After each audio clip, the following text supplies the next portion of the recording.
Hola, ¿qué tal auditorio? Bienvenidas y bienvenidos a su espacio de cultura crítica. Nosotras tenemos el gusto de presentarles este nuevo episodio. Como bien saben, seguimos traspasando las fronteras de la región latinoamericana para conocer y entender las realidades que viven estos países con respecto al confinamiento por COVID-19. Hoy ha tocado el turno a Uruguay y contamos con la voz y mirada de Rosina Artía, quien es psicóloga. Es experta en estudios de género, diversidad sexual y derechos sexuales reproductivos. Bienvenida, Rosina. Hola, ¿cómo están? Quiero agradecer este espacio que brinda Cultura Crítica, entendiendo esta propuesta muy interesante y valiosa, porque genera un conocimiento y una producción que atraviesa las fronteras y acerca un poco la realidad de muchos países a todos. Bueno, para presentarme brevemente les cuento que soy de Uruguay. Actualmente estoy viviendo en el norte del país. Soy psicóloga, feminista. Mi postura política es de izquierda, creo que es importante mencionar. Y actualmente estoy trabajando realizando consultas clínicas individuales desde un abordaje de género, entendiendo el mismo como un elemento de valiosa necesidad e impronta en nuestro contexto sociocultural actual. Rosina, sin duda nos da mucho gusto que puedas estar en tu espacio de cultura crítica. Y bueno, siguiendo esta temática, quiero hacerte la primera pregunta. ¿Cómo se vivió el confinamiento por COVID-19 en Uruguay? ¿Fue obligatorio o no? Desde una perspectiva interseccional, ¿cuáles consideras que fueron los grupos más vulnerables?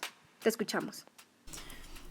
Bueno, para contarles un poco cómo se vive o cómo se está viviendo el confinamiento por COVID-19 en Uruguay, creo que es importante mencionar de antemano que en marzo, tiempo donde aparece la pandemia en nuestro país, acá estaba asumiendo un gobierno de derecha días antes, luego de tener 15 años un gobierno de izquierda.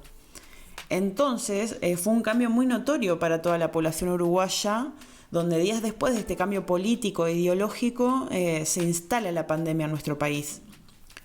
Entonces la realidad uruguaya se complejiza un poco, dado que no solo comenzamos a atravesar la pandemia con sus consecuentes crisis económicas y sociales, sino que también el gobierno comienza a realizar ajustes presupuestales y movimientos en las políticas sociales que ponen en peligro también a los sectores más vulnerables o de contextos socioeconómicos escasos.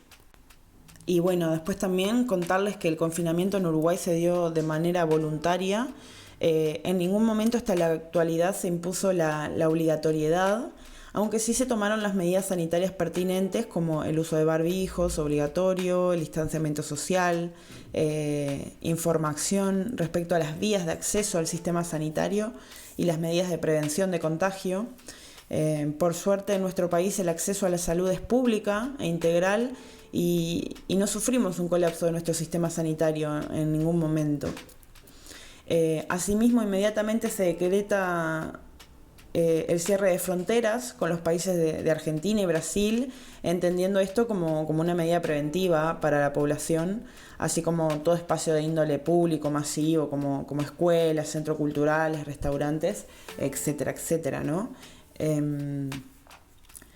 Por otro lado, podría comentarles que el número de afectados o de mortandad por COVID-19 en nuestro país no es tan significativo, aunque esto no significa menos importante, si lo miramos desde la realidad latinoamericana y de los países vecinos, donde la realidad se complejiza notoriamente.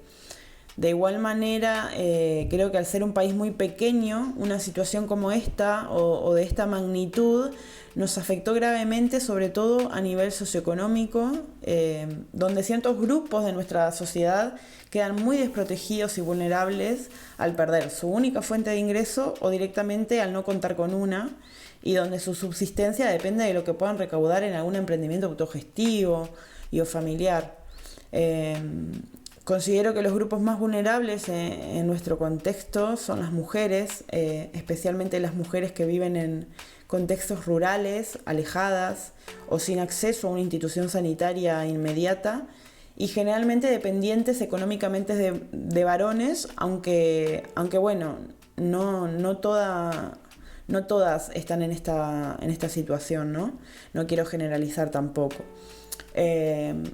Creo también que la población trans queda muy desprotegida, ya que en nuestro contexto, en muchos casos, la única fuente laboral o la única fuente de ingreso para la población trans es el trabajo sexual, así como también aquellas identidades disidentes que muchas veces no logran encontrar un trabajo en nuestro contexto social al no tener un reconocimiento en el espacio público.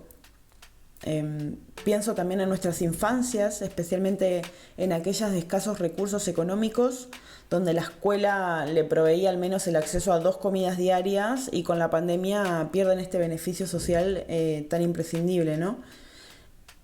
Creo también otro grupo de extrema vulnerabilidad son las personas que se encuentran privadas de libertad, ya sea en una institución penitenciaria o en hospitales de salud mental, donde muchos de ellos recibían surtidos o productos de higiene y abrigo por parte de sus familiares y allegados, y al llegar la pandemia a nuestro país se prohíbe el ingreso de estas personas, quedando muchas veces sin acceso a estos recursos, ¿no?, que son necesarios. Y bueno, estos grupos que mencioné son los que considero más desprotegidos a nivel social y económico, donde si bien se desarrollaron por parte del gobierno algunas acciones que tendieron a mitigar la desigualdad social y a proveer recursos básicos o de extrema necesidad, la realidad es mucho más compleja, ¿no? Entonces comienzan a aparecer o se comenzaron a reunir en los barrios personas a organizar ollas populares, campañas de abrigo, para cubrir estas necesidades básicas que no estaban siendo contempladas en su totalidad. Rosina, lo que mencionas es determinante. Se pensaría que al hacer una transición de un gobierno de izquierda que permaneció durante 15 años, al hacer este cambio hacia un gobierno de derecha, pues el gobierno y la administración se iba a ver imposibilitado a la toma de acción y de decisiones de forma positiva contra COVID-19. Sin embargo, Uruguay es un caso de éxito, es decir, es un país que tomó pronta decisión y respondió de manera muy positiva y eficiente contra esta pandemia a nivel mundial. Es decir, que se queda muy por debajo de la letalidad que tiene Brasil, Perú y otros países latinoamericanos. Uruguay ha sido hasta ahora el único país en la región latinoamericana que logró limitar el impacto directo e indirecto de la pandemia. Es decir, que se ha quedado en esta zona fría y que de forma positiva se ha podido contener esta pandemia. Como siguiente pregunta, Rosina, es la siguiente. Históricamente las mujeres han sido relegadas al ámbito privado. ¿Qué relación consideras que existe entre el incremento de la violencia de género y el confinamiento por COVID-19 en Latinoamérica y por supuesto en Uruguay? La relación entre el incremento de violencia de género y el confinamiento considero que es un factor que incide directamente, ¿no? Por un lado, porque al producirse un distanciamiento social y afectivo, aumentan los niveles de ansiedad, estrés y confusión, y donde se activan mecanismos que generan una baja tolerancia a la frustración y por ende más irritación y un aumento de violencia tanto psicológica como física. Y este factor incide en nuestro contexto porque si lo pensamos desde una mirada heteronormativa, donde si bien el lugar de la mujer en los espacios laborales y de poder va aumentando y adquiriendo reconocimiento, la realidad actual es que muchas mujeres son dependientes económicamente y patrimonialmente de sus pares varones, y donde su subsistencia depende del ingreso del varón y quedando de esta manera encerrada en el ámbito privado y a cargo de las tareas domésticas y las tareas de cuidado, donde la pandemia viene a evidenciar la vulnerabilidad que viven las mujeres que se encuentran en este tipo de situación. Por otro lado, podría agregar que muchas personas perdieron su trabajo o quedaron en seguro parcial, generando una baja en la calidad de vida, como también aparecen los pensamientos acerca del futuro incierto, que determinan de cierta manera un quiebre en los sistemas familiares que pueden operar en el aumento de la violencia intrafamiliar, o más específicamente en la violencia hacia las mujeres, al no ocupar un lugar productivo económicamente dentro del sistema, ¿no? Nuestra realidad respecto a la violencia hacia las mujeres es realmente inquietante. Tenemos una gran cantidad de femicidios y violencias sexuales en lo que va del año y no hay políticas o mecanismos judiciales que den una respuesta eficiente respecto al cuidado y a la protección de las mujeres, adolescentes y niñas. Y el confinamiento opera como otra forma de desprotección al encerrar el lugar femenino al ámbito privado, dejando a las mujeres sin alternativas físicas y económicas y poniendo en riesgo los cuerpos femeninos a la violencia machista y patriarcal. Es importante mencionar que hubo un incremento a situaciones de violencia en los hogares en el contexto de encierro y aislamiento social. Sin embargo, como mujeres nos enfrentamos a otros obstáculos que también se deben denunciar. En América Latina se habla de una doble pandemia. La primera por COVID-19 y la segunda es por violencia de género, es decir, donde niñas, adolescentes y mujeres que conviven con hombres han sido violentadas. El número de casos y de atención fue en incremento hasta un 80%. La siguiente pregunta, Rosina, es la siguiente. ¿Cuáles consideras que han sido las principales repercusiones en la salud mental de la sociedad uruguaya con el nuevo coronavirus? ¿Existe una distinción genérica en estas repercusiones? Creo que la pandemia representa sin duda un aumento de malestares psicológicos o de salud o que requiere un cuidado de la salud mental al introducir una situación que es completamente nueva para todos, ¿no? Y donde el confinamiento produce un cambio de rutina y de estilos de vida, sumado a la incertidumbre sobre el futuro. Todos estos aspectos van repercutiendo directamente en nosotros en un aumento de síntomas de ansiedad, estrés, miedo y depresión que aparecen de forma disruptiva e instalan formas desorganizativas psíquicamente. Asimismo, podría agregar un mayor consumo de drogas y alcohol que operan como formas de evadir la realidad o los pensamientos negativos, pero que van determinando un deterioro de la salud mental. Rosina, estoy totalmente de acuerdo, por supuesto que coincido contigo. Entender que hemos dado cabida a la desesperanza, al miedo y a la ansiedad, que a su vez nos han generado un quiebre a la salud mental. La siguiente pregunta que quiero hacerte es la siguiente. A partir del ámbito de la psicología y de tu rol como agente de salud mental, ¿cuáles serían las principales estrategias para afrontar los malestares psíquicos producto del confinamiento y la crisis sanitaria, económica y social por el coronavirus? Se evidencia un mayor malestar psicológico en mujeres que en hombres, porque el encierro afecta más la vida social para el género femenino, como les mencioné antes, ¿no?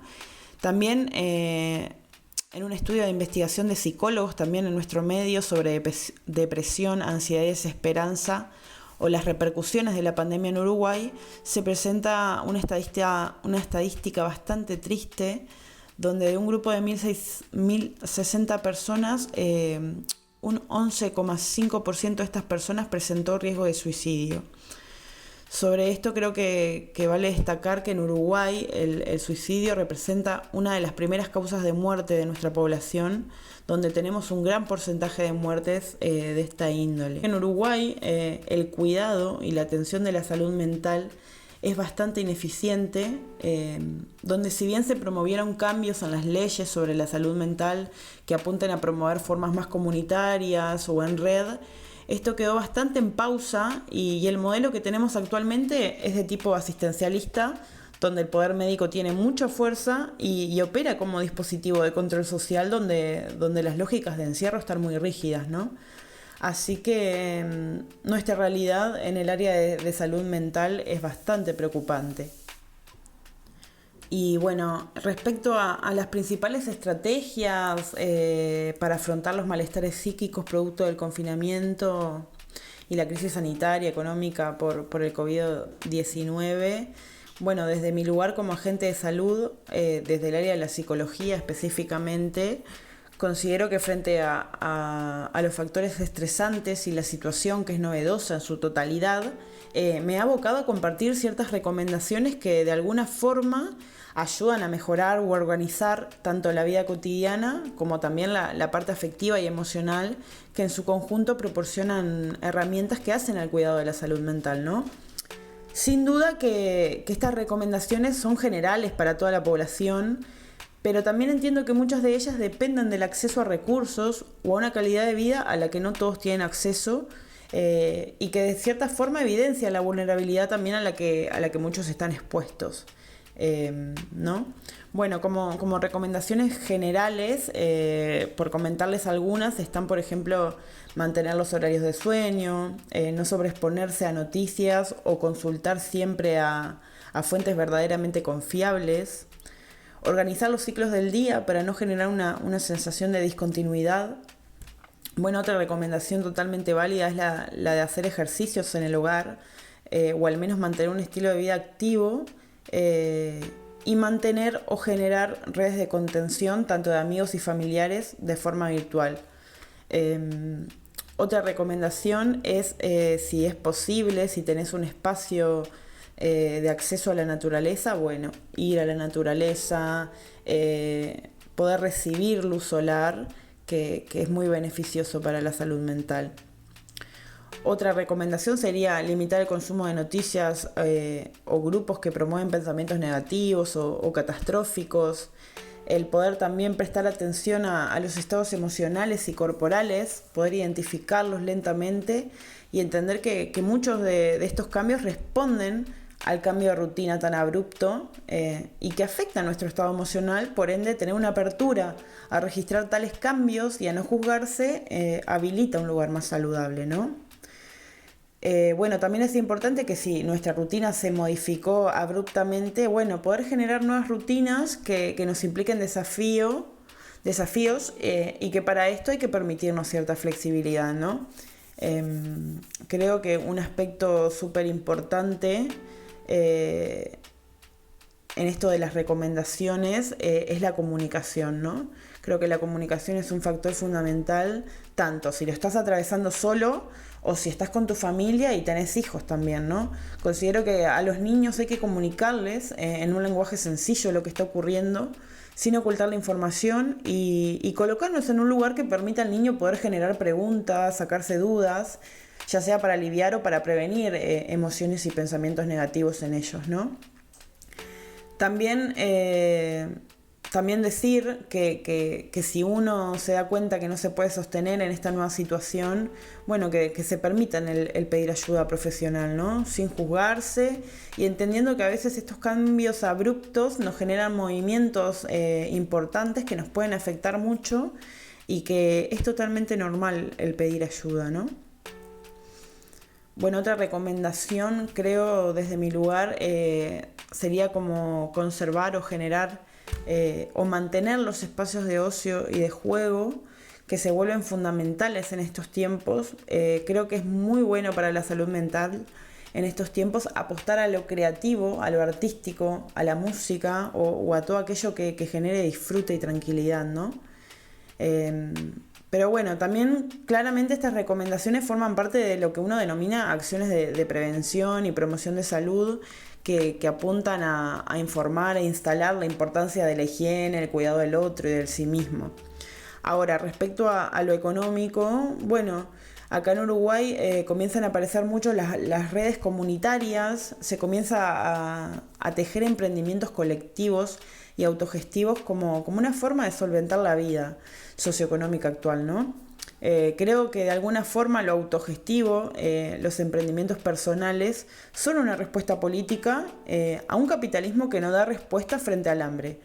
Creo que este es un lugar a seguir construyendo y habilitando cuando la economía global está en completa crisis, y creo que este es el camino correcto para salir adelante. Muchas gracias, Rosina, por toda esta información de alto valor que acabas de darnos. Gracias por estas recomendaciones que sin duda van a hacer que nuestros días sean más llevaderos ante situaciones y momentos de adversidad y de crisis.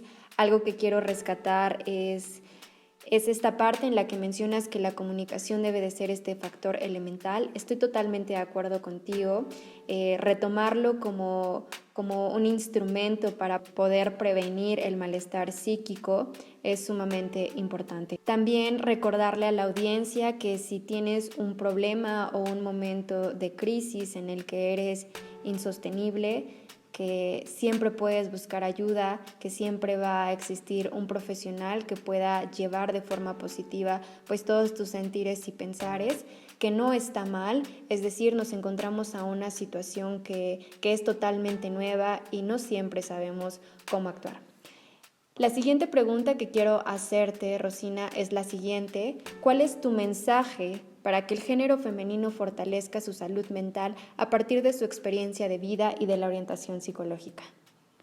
Respecto a cuál sería mi mensaje para el género femenino pueda fortalecer su salud mental a partir de mi experiencia y mi orientación psicológica, bueno, es una pregunta difícil, pero desde mi humilde lugar, creo que lo que más me ha servido y ha ayudado a mí como mujer y a las mujeres con las que trabajo fue el poder generar y habilitar un pensamiento crítico y flexible, que permite identificar el lugar que uno ocupa socialmente en una cultura que no ha hecho más que invisibilizarnos y oprimirnos a lo largo de la historia, y que de cierta manera van estructurando modos de ser y existir que no son los que elegimos como mujeres, ¿no?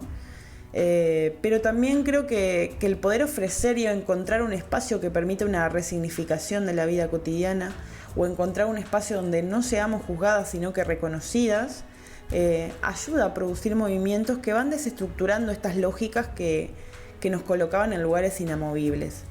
Desde mi lugar, considero que ayudar a las mujeres a aprender a cuestionarse, a deconstruir ideas que tenían quizás totalmente naturalizadas, han sido mis mejores herramientas para ellas, ya que van produciendo un proceso que rompe con patrones y lugares que van resignificando su existencia y produciendo nuevos sentidos más acorde a sus propias necesidades.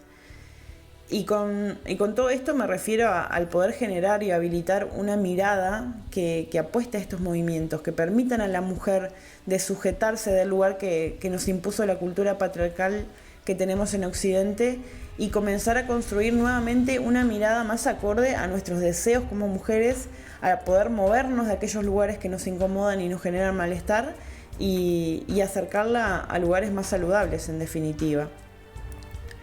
Creo que esa sería como mi recomendación o mi mensaje para el género femenino. Y bueno, nuevamente agradecerles el espacio y su invitación en esta propuesta, que me ha resultado sumamente enriquecedora, y bueno, espero que mi participación haya sido de su agrado. Muchas gracias.